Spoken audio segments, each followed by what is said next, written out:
Bulan ini kita akan masuk di dalam satu seri khotbah yang baru.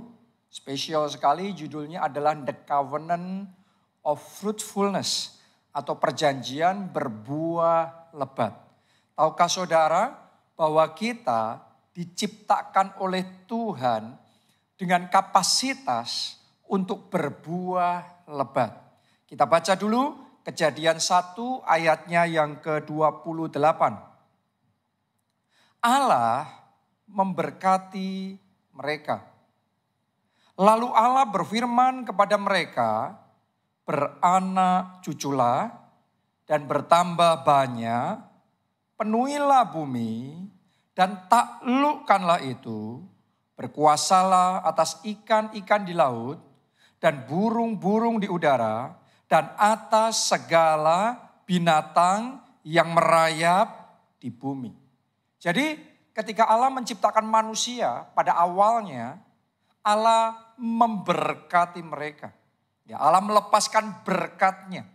Dan berkat yang dilepaskan oleh Allah kepada manusia itu memberikan kepada manusia, kepada saudara dan saya, kapasitas untuk bertambah banyak. Untuk berlipat ganda, untuk memenuhi bumi, untuk menaklukkan dan untuk berkuasa. Jadi kita harus mengerti dulu bahwa kita diciptakan dengan kapasitas supaya hidup kita produktif. Supaya hidup kita berbuah, bukan cuma berbuah biasa. Tapi berbuahnya lebat. Nah itu harus kita pahami terlebih dahulu. Karena sebagian orang belum menyadari bahwa mereka diciptakan untuk hidupnya produktif. Akibatnya hidup mereka tidak produktif. Hidup mereka cuma seperti itu terus. Gak ada progres, gak ada perkembangan, gak ada kemajuan, gak ada terobosan, gak ada buah-buah yang dihasilkan. Tapi hari ini sementara Anda terima firman Tuhan, ini doa saya, Roh Kudus bekerja dalam hidup saudara. Mulai hari ini Anda menyadari Anda diciptakan untuk hidup berbuah lebat. Bukan cuma berbuah biasa, tapi berbuah lebat. Coba Anda renungkan, dengan berkat yang Tuhan berikan itu, manusia benar-benar bertambah banyak, berbuah lebat, memenuhi bumi dan berkuasa. Allah menciptakan manusia dari awalnya satu. Tapi sekarang yang hidup di dunia zaman kita sekarang sudah lebih dari 7 miliar orang di seluruh dunia. Artinya benar-benar terjadi pertambahan banyak, pelipat gandaan secara masif, secara luar biasa. Dulunya manusia hidup di zaman batu. Tapi sekarang Anda lihat, kita hidup di era teknologi yang serba modern, serba luar biasa. Ya, dulunya di perjanjian lama kita hidup di bawah hukum Taurat. Tapi sekarang dalam perjanjian baru saudara dan saya hidup di dalam hukum kasih karunia. Di dalam anugerah Tuhan yang luar biasa. Itu sebabnya sadarilah dan harapkan supaya hidupmu sendiri berbuah lebat. Dalam setiap area dalam hidup saudara, Anda nggak begitu-begitu saja, Anda nggak kering kerontang, Anda nggak jalan di tempat, tapi ada progres, ada pertambahan, ada pelipat gandaan, ada buah-buah lebat yang Anda hasilkan di dalam kehidupan saudara. Saya berdoa di dalam pekerjaan saudara, dari waktu ke waktu, Anda berbuah lebat. Kalau Anda seorang staf atau profesional yang bekerja di sebuah perusahaan, doa saya Anda adalah staf profesional yang berprestasi, yang berkontribusi memajukan perusahaan saudara, dan Anda berbuah dengan lebat. Kalau Anda adalah seorang pengusaha, doa saya dari tahun ke tahun, bisnis saudara, toko saudara, perusahaan saudara gak jalan di tempat, tapi Tuhan bawa saudara from glory to glory. Dari 1 jadi 2, dari 2 jadi 4, dari 5 jadi 10. Bahkan tidak terbatas buah-buah keberhasilan yang Anda alami bersama dengan Tuhan. Jadi hidup kita harus produktif. Bahkan di dalam membangun keluarga, di dalam membangun rumah tangga, kita juga harus berbuah. Rumah tangga kita, keluarga kita harus menghasilkan buah-buah sukacita. buah-buah damai sejahtera, buah-buah kebahagiaan. Doa saya di setiap area dalam hidup saudara, Anda berbuah dengan lebat. Terlebih lagi di dalam kehidupan rohani. Kehidupan rohani kita tidak boleh hanya seperti itu saja. Dari tahun ke tahun, saya berdoa ada pertumbuhan rohani yang pesat dalam hidup saudara. Ada karakter ilahi Kristus yang dihasilkan dalam kehidupan saudara. Bahkan di dalam pelayananmu. Dari satu anugerah keselamatan yang Tuhan kasih dalam hidup saudara. Berikutnya ada jiwa-jiwa yang dipertobatkan dan diselamatkan melalui kesaksian saudara. Melalui doa, melalui perjuangan saudara. Kerajaan Allah diperluas dan nama Tuhan dipermuliakan. Oke, jadi ini yang Tuhan mau dalam hidup kita. Hidupnya adalah berbuah lebat. Oke, sadarkah saudara bahwa ketika kita berbuah lebat, itu menyukakan hati Tuhan. Kita baca ya, Matius 25 ayatnya yang ke-20 sampai ayat yang ke-21. Hamba yang menerima 5 talenta itu datang dan ia membawa laba. Oke, ditulis di situ adalah laba. Laba sama dengan hasil. Hasil sama dengan buah, betul? Jadi hamba yang dipercaya dengan 5 talenta itu dia berbuah lebat. Ya, ia membawa laba berapa banyak? 5 talenta. Berarti setiap talenta yang dipercayakan kepadanya tidak ada yang tidak berbuah. Semuanya berbuah lebat. Doa saya dalam hidup saudara, setiap talenta, setiap kepercayaan yang Tuhan berikan kepada saudara, semuanya produktif, semuanya berbuah lebat. Oke, ada laba yang kita bawa kepada Tuhan.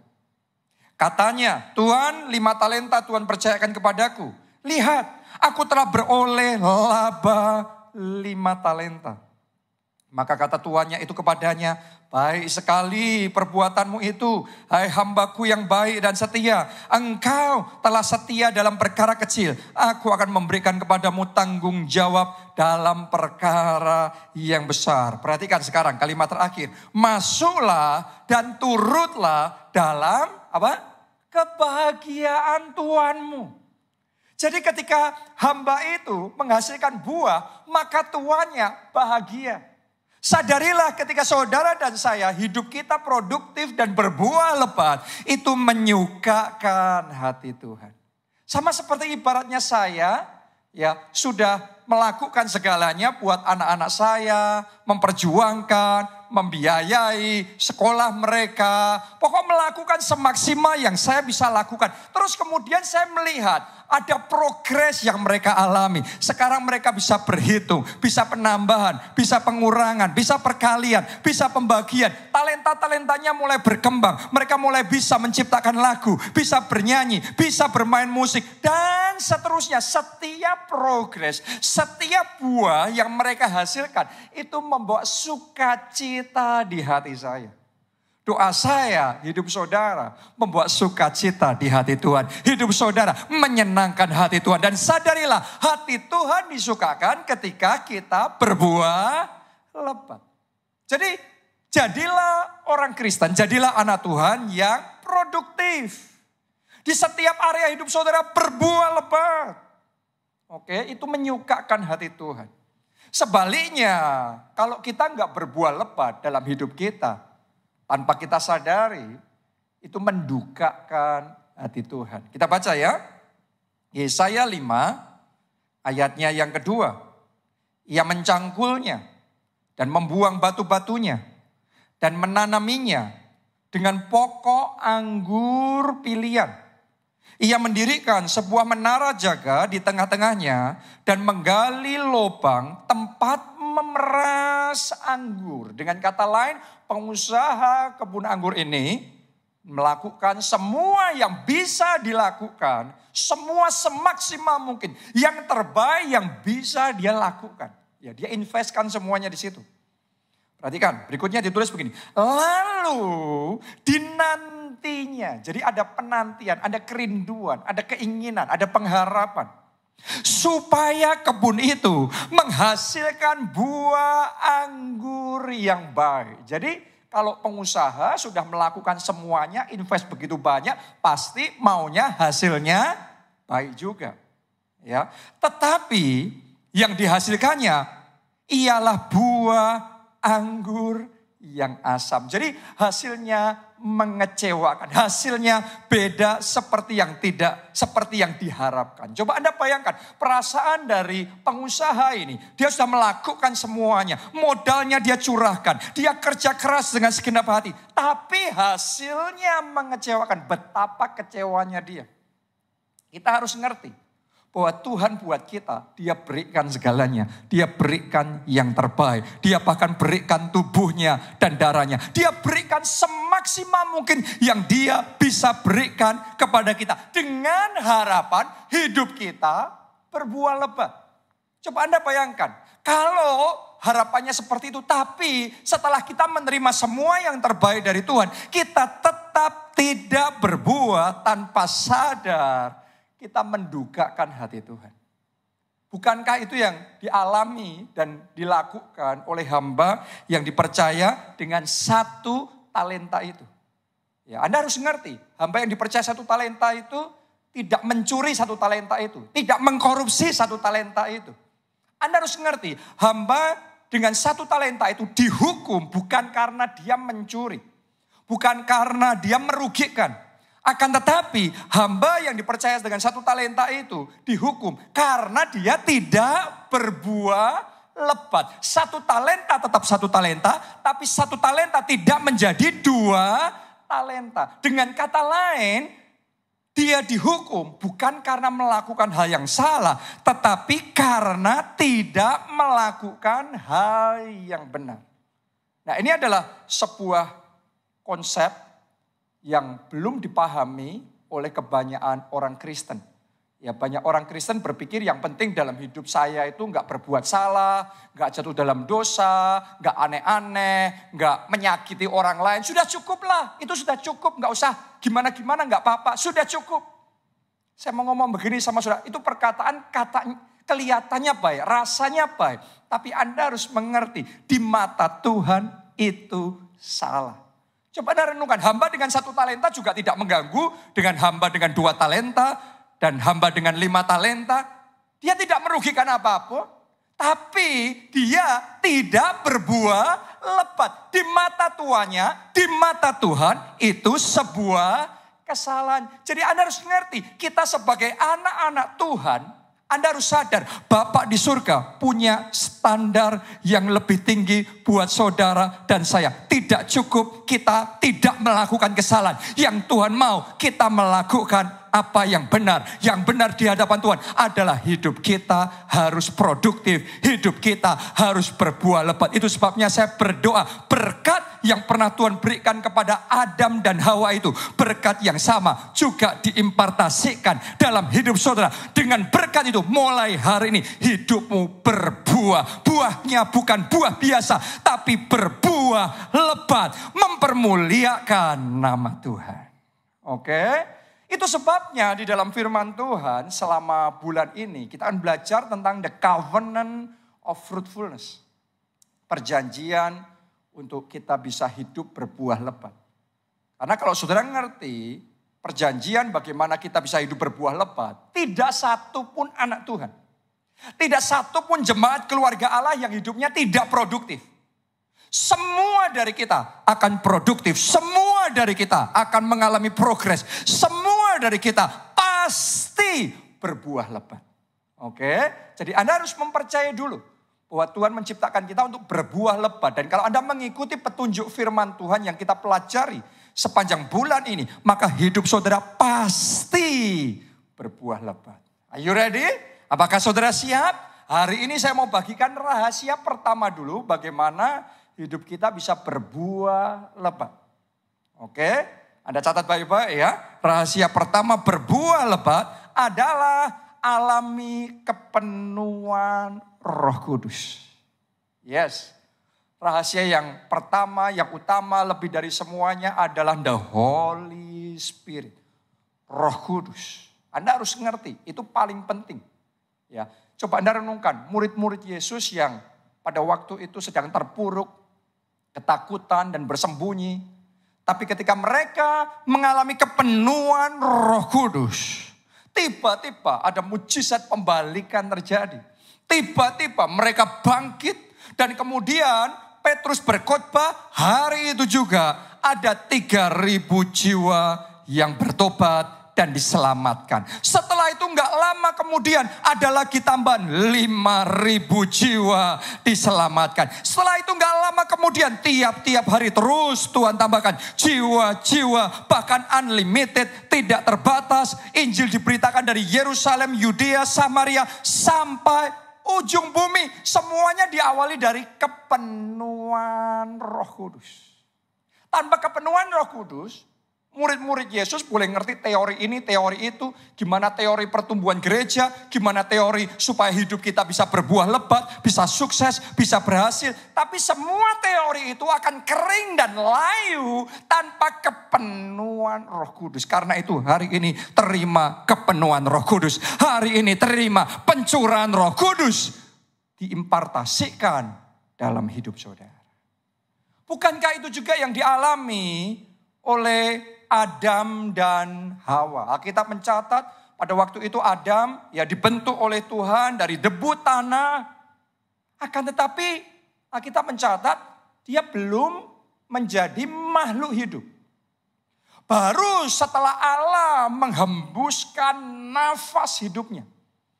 Saudara harus ngerti nafas hidup ini adalah Roh Kudus sendiri. Jadi ada bagian dari Roh Allah yang diambil, terus kemudian diimpartasikan, dihembuskan, masuk ke dalam diri manusia. Sejak saat itu, Adam menjadi makhluk yang hidup. Dan karena dia jadi makhluk yang hidup, ya, dia jadi penguasa dunia. Anda perhatikan, kenapa? Karena ketika Adam terima hembusan Roh Allah, maka sesungguhnya dia terima hikmatnya Allah. Makanya Adam jadi pinternya luar biasa. Ya dia bisa ngasih nama semua makhluk hidup di dunia. Dia bisa ngelihat, dia bisa ngasih nama mereka satu persatu. Dia bisa mengatur, mengelola Taman Eden dan dunia ini secara luar biasa. Kenapa? Karena dia menerima hikmat Allah. Dia menerima kuasa Allah. Dia menerima kreativitas Allah. Dia menerima keberanian Allah. Dia menerima kasih Allah. Dia menerima kekuatan Allah. Karena itu dia jadi penguasa. Hari ini alami kepenuhan Roh Kudus. Anda yang sekarang bukan apa-apa, kalau Anda terima kepenuhan Roh Kudus, engkau akan jadi penguasa, engkau akan jadi pemenang, engkau akan jadi lebih dari pemenang. Boleh katakan amin, saudaraku. Haleluya. Kuncinya adalah kepenuhan Roh Kudus. Saya merasakan, saya melihat sebagian orang hidupnya benar-benar kering kerontang. Seolah-olah apapun yang engkau lakukan kayak gak ada yang jadi. Semuanya mentok, semuanya gagal. Saya mau ngomong sama saudara, semua teori Anda boleh berusaha, Anda boleh coba lakukan. Tapi tanpa kepenuhan Roh Kudus kita terbatas. Karena itu buka hatimu lebar-lebar. Dan hari ini seperti Adam dipenuhi dengan Roh Kudus. Saudara juga dipenuhi dengan Roh Kudus. Mulai hari ini hikmat Allah, kuasa Allah, kasih Allah, kekuatan Allah, kreativitas Allah diimpartasikan dalam hidup saudara. Engkau jadi pemenang, engkau lebih dari pemenang, engkau jadi penguasa bersama dengan Tuhan. Boleh katakan amin. Haleluya. Jadi kuncinya adalah alami kepenuhan Roh Kudus. Ya, nah sekarang mari kita masuk lebih detail lagi. Apa yang terjadi kalau kita mengalami kepenuhan Roh Kudus? Ada 5 saya mau bagikan buat saudara. Nomor 1, kepenuhan Roh Kudus membuat kita menjadi kuat. Ini penting sekali. Khususnya buat Anda yang sekarang rasanya lagi lemah. Ya, secara keuangan Anda lemah. Secara kesehatan kau merasa lemah. Secara sukacita juga baru lemah. Ya, semangatnya baru lemah. Imanmu mungkin baru lemah. Anda harus ngerti, ketika engkau alami kepenuhan Roh Kudus, maka yang lemah jadi kuat. Haleluya. Roma 8 ayatnya yang ke-26. Demikian juga roh, ini artinya Roh Kudus, Membantu kita dalam kelemahan kita. Oke, ditulis Roh membantu kita dalam kelemahan kita. Supaya apa? Supaya yang tadinya itu lemah jadi kuat. Justru dalam kelemahan kita, kalau saudara alami kepenuhan Roh Kudus, maka nyatalah kuasa Tuhan. Maka sempurnalah kuasa Tuhan. Kuncinya kepenuhan Roh Kudus. Maka yang lemah jadi kuat. Saya perlu ngomong sama saudara yang hari-hari ini sedang merasa menjalani hidup dari posisi yang sangat lemah sekali. Mungkin Anda sedang capek. Mungkin sudah sedang pengharapanmu juga sedang lemah. Semangatmu sudah kayak Anda merasa tidak berdaya. Hari ini alami kepenuhan Roh Kudus. Saya masih ingat ketika tahun yang lalu pertama kali pandemi melanda dunia. Kita semua kaget karena di lockdown semua. Ya saya pun juga sempat sesaat kayak shock, kaget, gak menyangka. Dan dalam beberapa waktu rasanya saya juga ngerasa lemah. Ya imannya jadi lemah. Sukacitanya jadi lemah. Kekuatannya jadi lemah. Kegerakan juga jadi lemah. Mobilisasi kita juga jadi lemah. Di momen seperti itu saya ngerti. Kalau saya sendiri nggak mampu menghadapi tantangan, masalah yang banyak ini dengan kekuatan manusia kita terbatas. Tapi saya tahu Roh Kudus membantu kita dalam kelemahan kita. Karena itu saya ambil waktu untuk mencari wajah Tuhan. Saya ambil waktu untuk banyak berdoa, pujian, penyembahan dalam hadirat Tuhan. Menanti-nantikan Tuhan. Dan benar-benar sampai di satu titik saya dapat rema dari Tuhan. Tuhan kasih pewahyuan. Bukan cuma itu. Sampai di satu titik saya alami kepenuhan Roh Kudus. Bukan seperti yang sudah-sudah. Bukan seperti yang biasa-biasa. Tapi kepenuhan Roh Kudus dalam level yang belum pernah terjadi sebelumnya. Begitu kepenuhan Roh Kudus terjadi, tiba-tiba saja kayak ada kekuatan yang bangkit. Tiba-tiba saja kayak ada keberanian yang bangkit. Tadinya semangatnya sudah lemah, tapi sekarang semangatnya berapi-api kembali, berkobar-kobar kembali. Tadinya rasanya seperti kayak sudah losing power, seperti sudah kehilangan kekuatan. Tapi sekarang tiba-tiba ada kekuatan yang baru, yang meledak kembali. Ada iman yang baru yang meledak kembali. Ada pewahyuan yang baru. Ada visi yang baru. Kita mulai bangkit dalam iman. Kita mulai bangkit dalam kegerakan. Gereja kita mulai buka kembali ibadah onsite. Kelompok sel mulai bergerak. Jiwa-jiwa mulai diselamatkan. Baptisan air bertambah banyak. Dan sungguh-sungguh di masa pandemi. Di masa dunia mengalami kegelapan dan kegelaman. Tapi saya mau bersaksi sama saudara. Gereja kita di bawah Tuhan. From glory to glory. Kita mengalami terobosan, kemenangan, kemajuan di semua sisi. Terjadi kemenangan yang gilang gemilang. Saya mau katakan kuncinya adalah kepenuhan Roh Kudus. Kalau Anda alami kepenuhan Roh Kudus, maka kelemahanmu akan dirubah jadi kekuatan. Haleluya. Itu yang pertama. Yang kedua sekarang. Kepenuhan Roh Kudus membuat kita bisa melakukan perkara-perkara besar. Anda yang selama ini urusannya kecil dan hanya urusan kecil terus. Dari dulu bertahun-tahun sampai sekarang ngerjainnya juga urusan-urusan kecil. Saya mau ngomong sama saudara, Tuhan bisa perbesar kapasitas saudara. Sehingga saudara bisa dipakai Tuhan melakukan perkara-perkara yang besar. Kalau engkau membuka hatimu sehingga engkau mengalami kepenuhan Roh Kudus. Mungkin Anda tanya sama saya, apa hubungannya kepenuhan Roh Kudus, bahasa roh dan lain sebagainya. Dengan melakukan perkara-perkara besar, apa urusannya? Oh banyak, Anda belum paham aja. Saya bagikan ya, di Yesaya 11 ayatnya yang kedua. Yesaya 11 ayat yang kedua ditulis, Roh Tuhan akan ada padanya. Berarti pada hidup saudara, kepenuhan Roh Kudus akan terjadi. Pencurahan Roh Kudus akan terjadi. Nah ketika engkau ngalami itu, mari lihat. Apa yang engkau akan terima sementara kepenuhan Roh Kudus itu terjadi. Roh hikmat dan pengertian. roh nasihat dan keperkasaan, roh pengenalan dan takut akan Tuhan. Ternyata kalau kita alami kepenuhan Roh Kudus, kita bukan hanya kepenuhan Roh Kudus yang abstrak, terus bahasa roh yang abstrak. No, bukan hanya itu saja, tetapi di saat yang sama Anda akan terima hikmatnya Roh Kudus. Anda akan terima pengertiannya Roh Kudus. Anda akan dapat nasihat-nasihatnya Roh Kudus. Petunjuk-petunjuknya Roh Kudus. Anda akan dapat keperkasaannya Roh Kudus. Urapan Roh Kudus. Kekuatan Roh Kudus. Itu juga diimpartasikan dalam hidup saudara.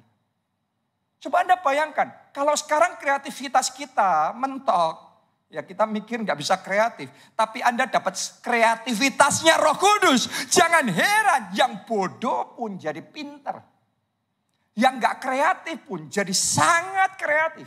Yes, itu bisa terjadi. Anda lihat saja Musa. Musa tadinya seorang pelarian. Karena dia ketakutan. Dia melarikan hidupnya ke padang gurun. Dia meninggalkan Mesir. Dan selama 40 tahun dia hidup dalam trauma. Dia hidup dalam ketakutan. Dia sudah pasrah dengan nasib hidupnya. Yang tidak ada apa-apanya. Cuma menggembalakan domba di padang gurun. Yang cuma beberapa ekor saja. Musa sudah dalam tahap yang gak ada apa-apanya dalam hidupnya. Sampai suatu hari dia berjumpa dengan Tuhan. Sampai suatu hari dia melihat Tuhan di semak yang ada apinya. Tapi semak itu tidak dihanguskan, tidak dibakar.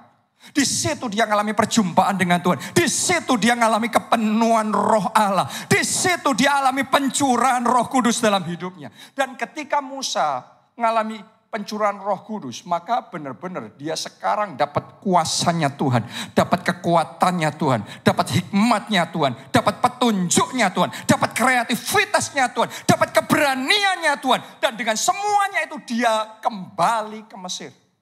Mesir yang selama ini dia takuti. Mesir yang selama ini dia gak berani hadapi. Dia melarikan diri dari Mesir. Sekarang dia balik, dia hadapi yang dia takuti. Kenapa? Karena dia tahu dia punya kuasa Allah. Dengan kuasa Allah itu dia lancarkan 10 tulah yang sangat terkenal. Dan Mesir dengan segala keperkasaannya harus luluh lantak, harus tunduk. Karena Musa punya kuasa yang lebih besar. Yaitu kuasa Allah, kekuatan Allah, hikmat Allah, petunjuk Allah. Ada dalam hidupnya. Itu sebabnya Musa jadi pahlawan besar bagi bangsa Israel. Dia dengan kuasa Allah membebaskan bangsa Israel dari perbudakan Mesir dan mengalami kemenangan kilang gemilang. Bukankah itu juga yang dialami oleh Pak Obadja? Gembala senior kita, Bapak rohani kita semua. Saudaraku, kalau Anda masih ingat kesaksian Pak Obadja, pada waktu remaja, dia remaja yang minder. Dia sangat pemalu sekali, dia merasa hidupnya gak berdaya karena masalah rambutnya yang rontok terus menerus. Diobati juga gak bisa-bisa. Akhirnya hidupnya jadi ciut sekali, nyalinya jadi ciut sekali. Imannya jadi ciut sekali. Dan seolah-olah dia merasa gak punya masa depan dalam hidupnya. Sampai dia berjumpa dengan Tuhan. Sampai dia alami kepenuhan Roh Kudus. Begitu dia alami kepenuhan Roh Kudus, tiba-tiba perubahan terjadi.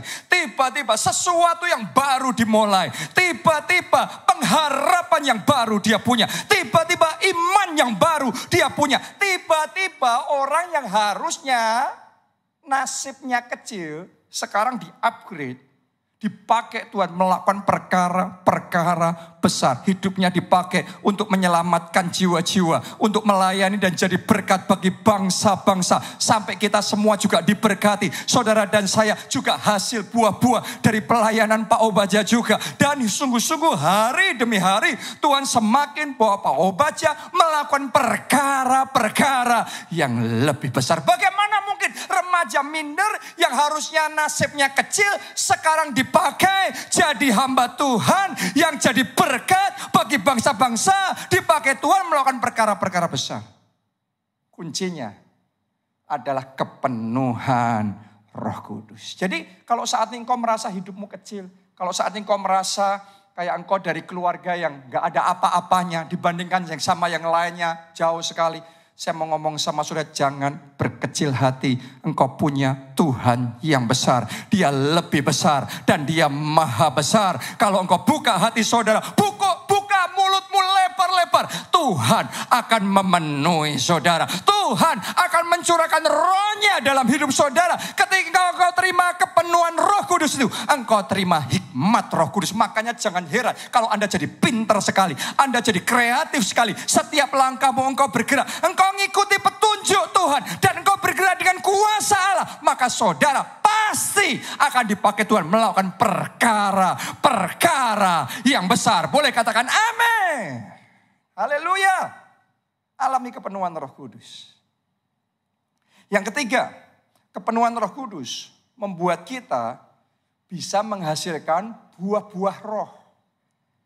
Masih ingat apa itu buah-buah roh? Galatia 5 ayat 22 sampai 23.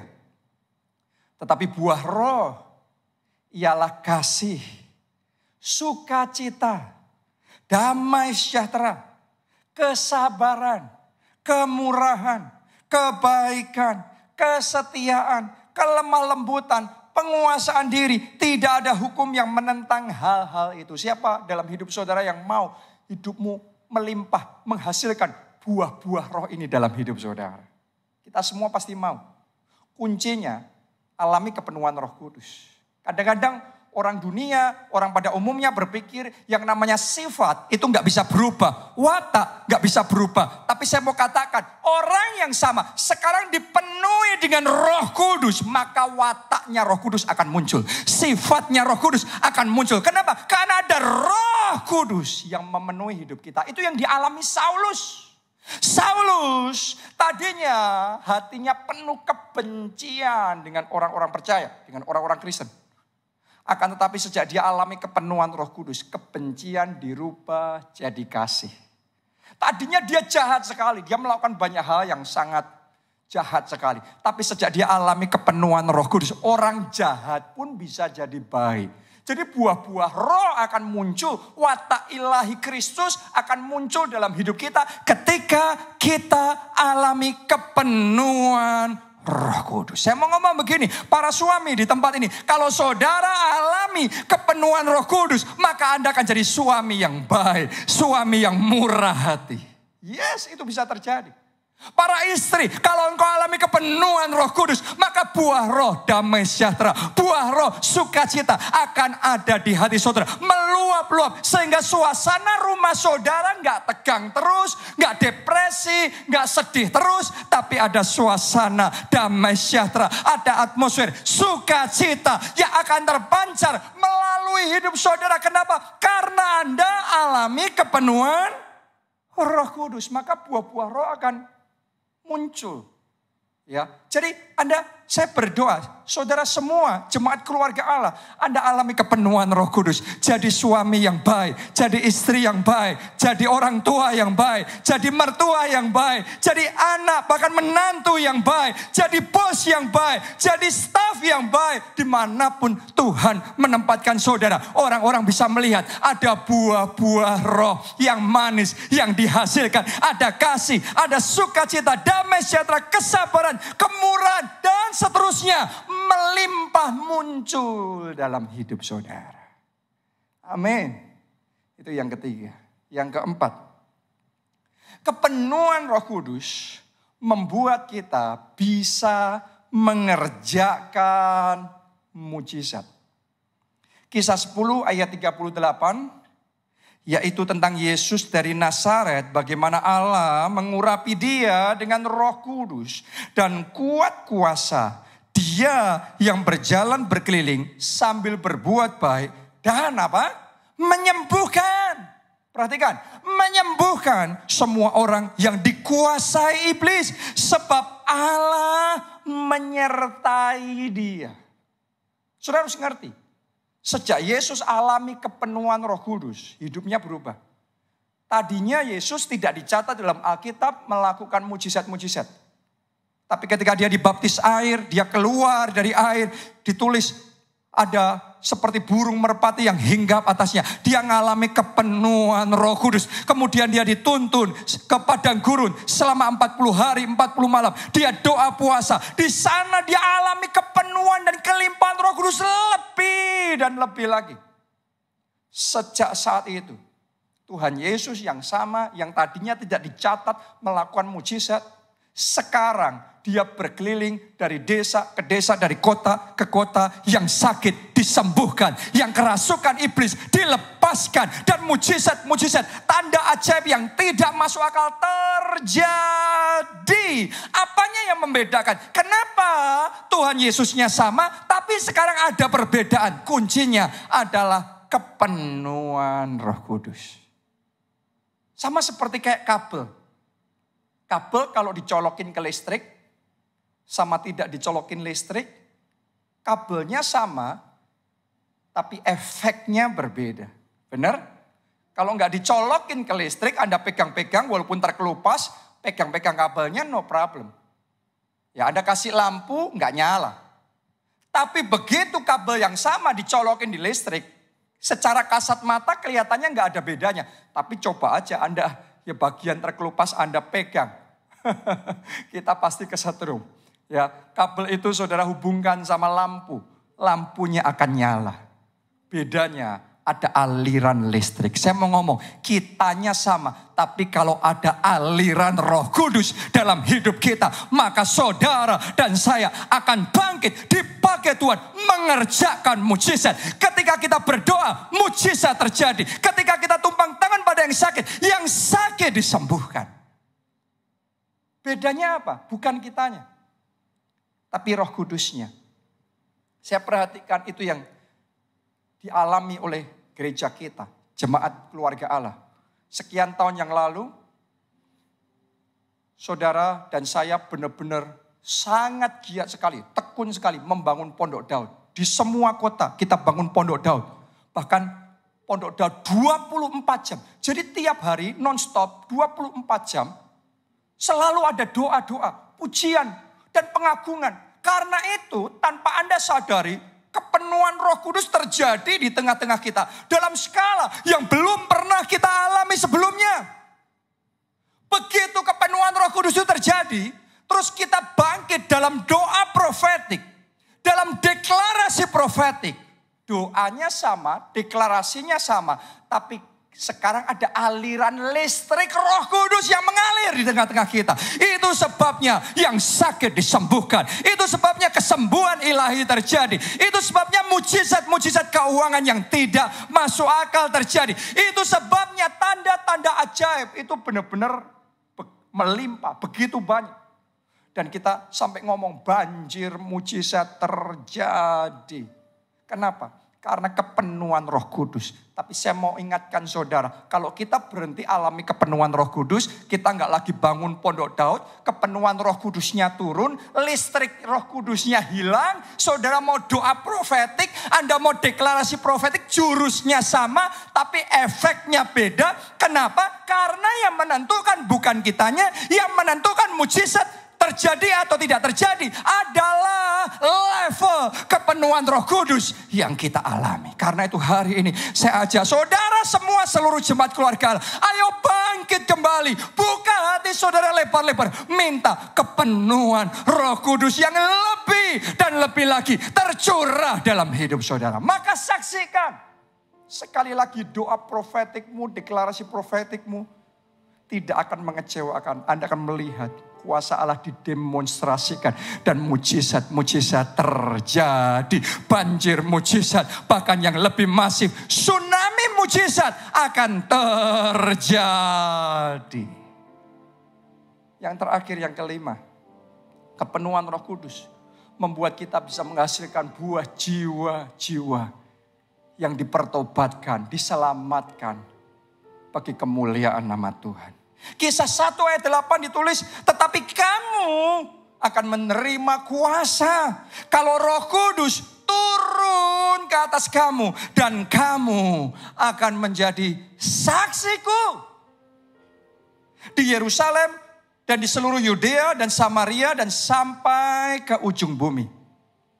Saya mau ngomong sama saudara, Kalau saudara mengalami kepenuhan Roh Kudus, ciri jelas bahwa engkau sungguh-sungguh mengalami kepenuhan Roh Kudus, pasti ada dorongan ilahi yang sangat kuat dalam hati saudara untuk melangkah, untuk bersaksi, untuk selamatkan jiwa-jiwa. Nanti Anda akan melihat satu persatu dari keluargamu dipertobatkan, diselamatkan. Teman-teman saudara kenal Yesus, datang ke gereja, dijamah oleh Tuhan. Dan sungguh-sungguh melalui hidupmu banyak jiwa menerima anugerah keselamatan.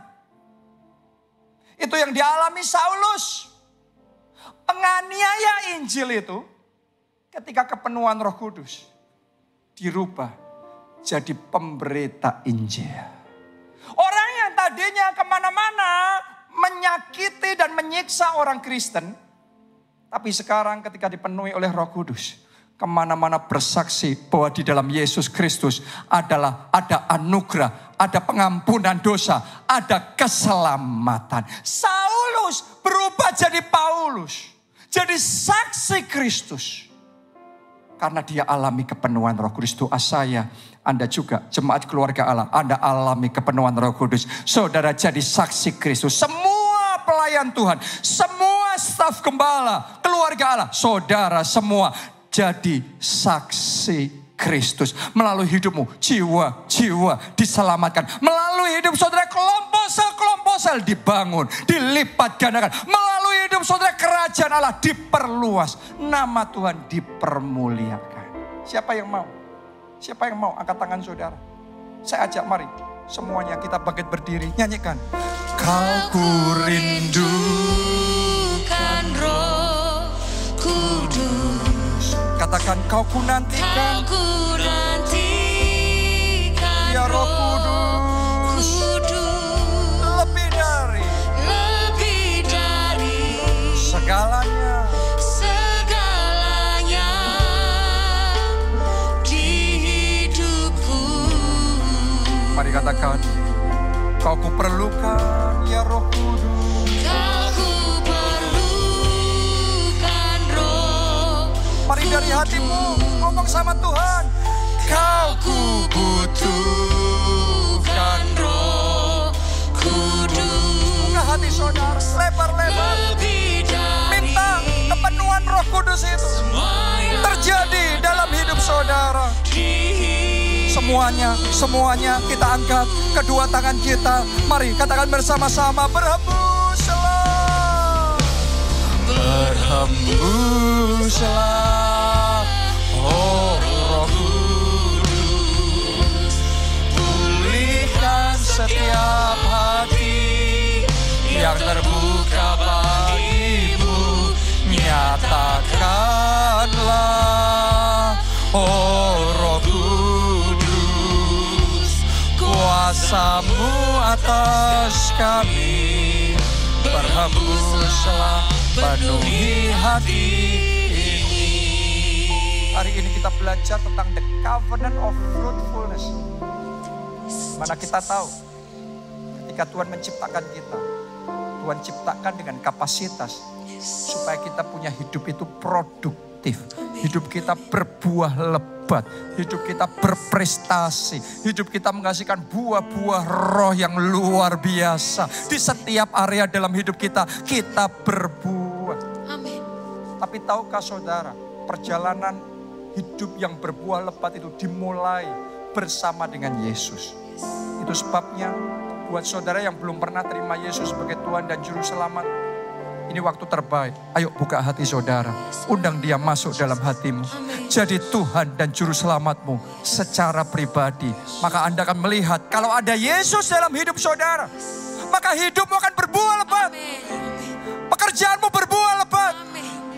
Keuanganmu berbuah lebat. Keluargamu berbuah dengan sukacita, damai, sejahtera. Oh, saya mau ngomong sama saudara, hidup saudara di semua aspek akan berbuah lebat. Mari, Anda yang mau angkat dua tangan saudara, ikuti doa saya ini. Tuhan Yesus, masuklah dalam hatiku. Jadi Tuhan dan Juru Selamatku. Ampuni dosa-dosaku. Sucikan dan kuduskan aku. Mulai sekarang, hidupku milik Tuhan Yesus Kristus. Dan aku percaya karena Tuhan Yesus, dosa-dosaku sudah diampuni. Dan hidupku sudah diselamatkan. Hidupku pasti berbuah lebat. Terima kasih Tuhan. Amin. Mari semuanya angkat dua tangan. Kita ambil beberapa waktu berdoa buat keselamatan teman-teman kita, keselamatan keluarga kita. Oh, saya berdoa saksi-saksi Kristus dibangkitkan. Saksi-saksi Kristus dibangkitkan. Pemberita-pemberita Injil dibangkitkan. Oh, saya berdoa urapan Tuhan itu turun atas hidup saudara. Saudara ngomong sama Tuhan, pakai aku Tuhan jadi saksimu. Pakai aku memberitakan Injil. Pakai aku untuk menyelamatkan jiwa-jiwa. Pakai aku Tuhan, pakai aku untuk menjangkau jiwa, menjangkau teman-temanku, menjangkau orang-orang yang di sekelilingku, menjangkau keluargaku. Pakai aku Tuhan.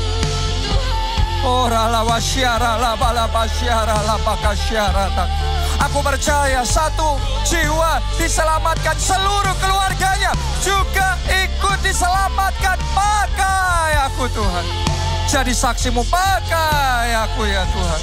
Oh Jesus, oh Jesus, haleluya. Yang kedua saudaraku, untuk berbuah lebat, kita belajar hari ini rahasianya adalah kepenuhan Roh Kudus.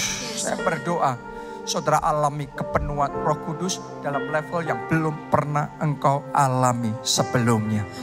Karena saya percaya ketika saudara mengalami kepenuhan Roh Kudus, maka kelemahan saudara dirubah jadi kekuatan. Maka apa yang kecil yang Anda kerjakan, mungkin Anda merasa itu sudah besar, tapi Anda harus mengerti di mata Tuhan, besar buat kita itu kecil buat Tuhan. Artinya tidak ada batasan yang Tuhan bisa kerjakan melalui hidup saudara. Yang kecil yang Anda kerjakan sekarang akan diperbesar kapasitasnya. Tuhan akan urapi saudara. Tuhan akan pakai saudara melakukan perkara-perkara yang besar. Bahkan saya sudah melihat dengan mata iman akan banyak jemaat keluarga Allah yang dipakai, diurapi Tuhan dimanapun Anda berada. Anda mengerjakan mujizat. Ketika engkau berdoa, mujizat terjadi. Ketika engkau deklarasi profetik, kesembuhan ilahi terjadi. Terobosan dan kemenangan terjadi. Anda yang mau alami kepenuhan Roh Kudus, angkat dua tanganmu.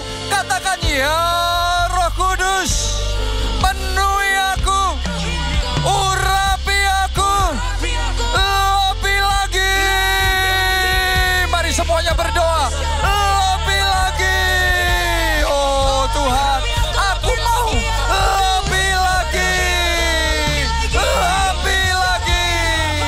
Jesus, Holy Spirit, ya Roh Kudus, penuhi Tuhan, penuhi. Mari saudara basaro, oh rala basyara,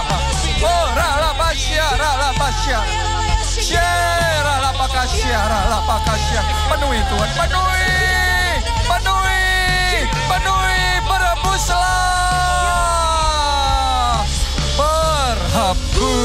berhembuslah, oh Roh Kudus, pulihkan setiap hati kami terbuka bagimu, haus dan lapar. Lebih lagi ya Roh Kudus, penuhi kami lebih lagi ya Roh Kudus. Amin, amin. Mari bersama-sama angkat dua tangan saudara tinggi-tinggi dan katakan berhembus, berhembuslah, oh Roh Kudus, pulihkan setiap hati yang terbuka bagimu. Nyatakanlah, oh Roh Kudus, kuasamu atas kami. Berhembuslah, penuhi hati ini. Kuasamu atas kami, berhembuslah, penuhi hati ini. kuasamu atas kami, berhembuslah penuhi hati ini. Haleluya, haleluya. Mari bersama-sama katakan,